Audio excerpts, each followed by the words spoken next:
pound block, 500-pound block, maybe even 1,000-pound block. Even like 3 or 4 tons pound blocks. That would start becoming a problem with our current technology, especially in the sand. And especially if you got to stack them. Okay?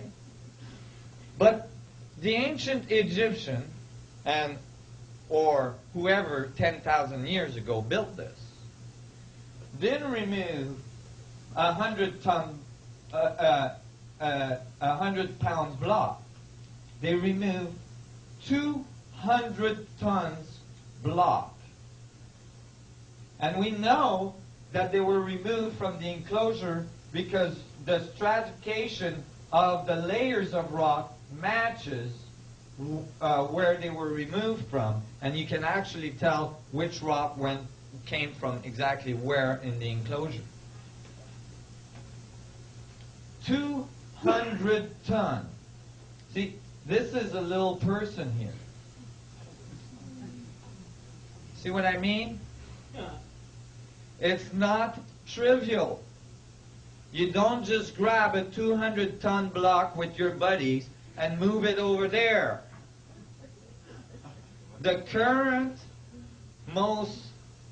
we actually at this time lift about 200 tons with the largest land crane on earth. And we move it only from a truck bed into a boat.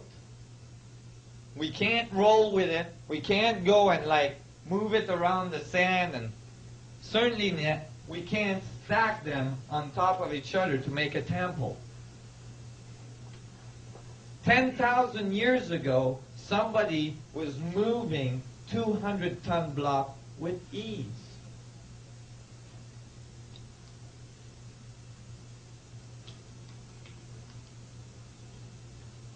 I think this is fantastic. You know, because this is about our true history. This is about what happened on this planet prior to our current history, prior to our current thinking. Look at this statue. Ramses II. When they found this statue, it was laying like this. It had fallen over in the desert. It's made out of pink granite. It's perfectly polished with copper tools.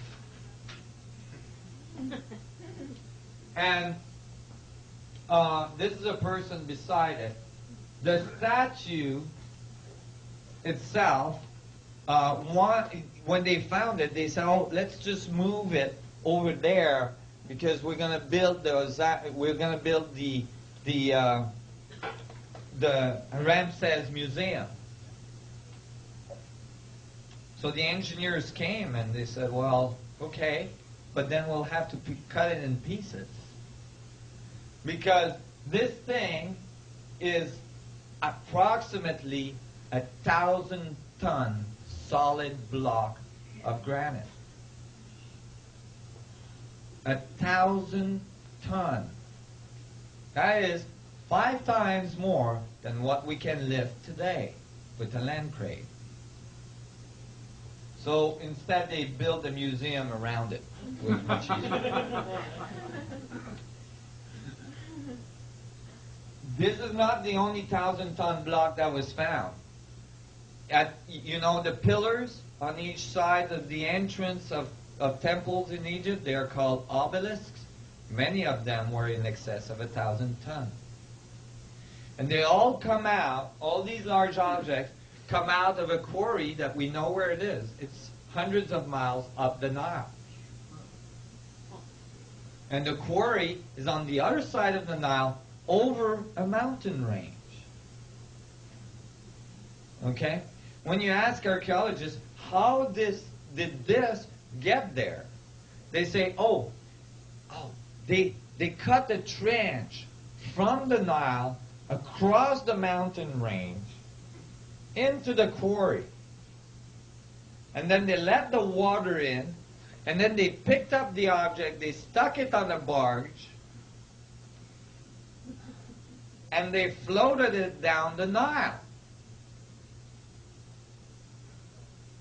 But there's no evidence of that trench ever being cut.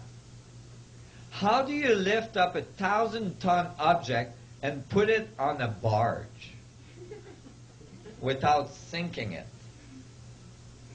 I mean, that is just not appropriate.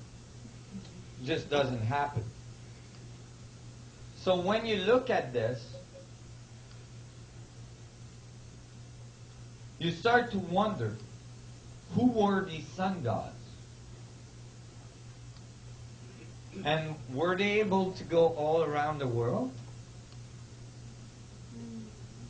Under the water in Japan, recently, pyramids were found.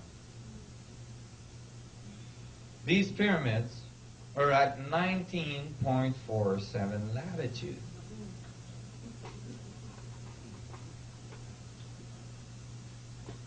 They're enormous pyramids. All the fishermen knew that they were there, but they didn't think it was important, so they didn't tell anybody. And here is another picture of these slabs. They're huge. They're huge blocks. What's really interesting about those is that, you see, you can't date a pyramid. You can't date a monument because carbon dating only carbon dates. You need carbon. Rock doesn't have much carbon in it. Not enough to date it. It has silica, and it has, it has a certain rate of decay and all this. You can date how old is the rock, but that won't tell you when it was cut and assembled into a pyramid. Okay? So actually, archaeologists don't date the monuments. They just find the bones of this poor fellow beside it, or they find a fireplace beside it or something, and then they carbon date that. And they say, oh, it's this dude that built this thing. You see? But when the pyramid goes under the water, now coral growth starts to happen shortly after. And that's carbon datable. So now you can tell at least when the pyramid went under the water.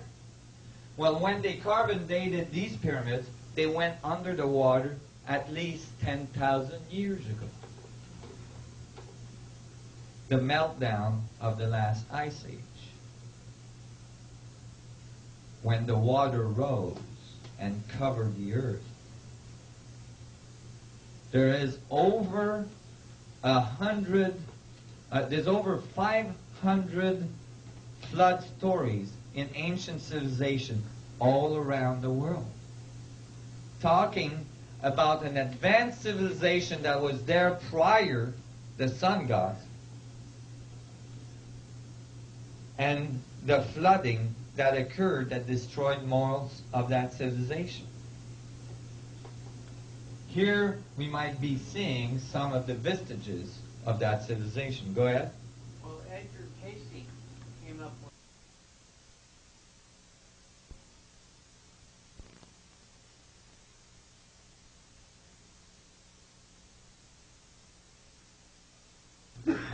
by finding a wall or a road. And we did, and he said it was going to be in the early 70s, and in 1973, I believe, divers off the coast of Bimini found huge rocks under the water, making a road. And Edgar Casey said we were going to find a chamber under the paws of the Sphinx. And recently, using